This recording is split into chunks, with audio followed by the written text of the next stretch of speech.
वालेकुम बच्चों, क्या हाल है।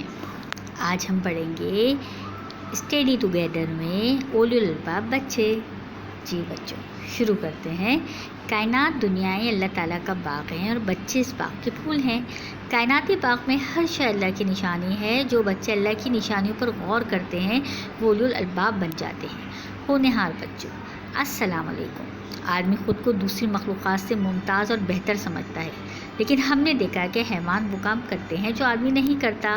आदमी उड़ता नहीं, परिंदे और कीड़े उड़ते हैं। आदमी को पता नहीं चलता कि चोर कौन है, जबकि कुत्ता सूंघ कर चोरी करने वाले को पहचान लेता है। ज़लज़ला आने से पहले परिंदों और चौपायों को खबर हो जाती है, जबकि आदमी बेखबरी की नींद सोया रहता है। बच्चों, आदमी के 2 हाथ और 2 पैर हैं। चिड़िया के भी 2 पर और 2 पैर हैं। गाय के भी 2 हाथ और 2 पैर हैं। 2 आँखें, नाक, मुंह और ज़बान है। और आदमी भी ज़बान रखता है और बोलता और खाता है। चोटी घर में गोदाम बनाकर खाना ज़ख़ीरा करती है। आदमी घर में अलमारियाँ बनाकर इसमें राशन रखता है। सवाल ये है कि आदमी और हैवान में क्या फ़र्क है। सलाहियत के लिहाज से चिड़िया और बिल्ली आदमी से ज़्यादा बासलाहियत नज़र आती है।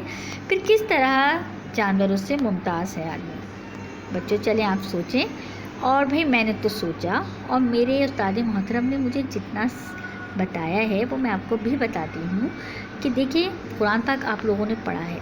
कुरान पाक में अल्लाह ताला ने फरमाया है कि फ़रिश्तों से कहा कि तुम आदम को सजदा करो। जब आदम अलैहिस्सलाम ने वो इल्म बताया जो कि फ़रिश्ते नहीं जानते थे, तो इस बेस पर फ़रिश्तों ने आदम अलैहिस्सलाम को सजदा किया। वो कौन सा इल्म था जिसके बेस पर अल्लाह ताला ने फ़रिश्तों पर आदम को बढ़तरी दी। वो इल्म था इल्मुल अस्मा का इल्म। पता है आपको इल्मुल अस्मा का इल्म कौन सा इल्म है? बच्चों, वो वाला इल्म है जिस पर अल्लाह ताला ने आदम को अपना नायब करार दिया है और आदम को सारी मखलूक़ात में अफजल करार दिया है।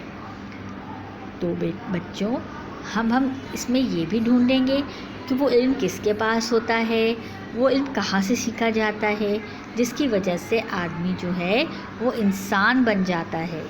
तो बच्चों, आज के लिए इतना ही। भाई, मेरी समझ में तो ये आया है, आप भी सोचिएगा और फिर सही है मुझे बताइएगा। अपना बहुत ख्याल रखिएगा। अल्लाह हाफ़िज़।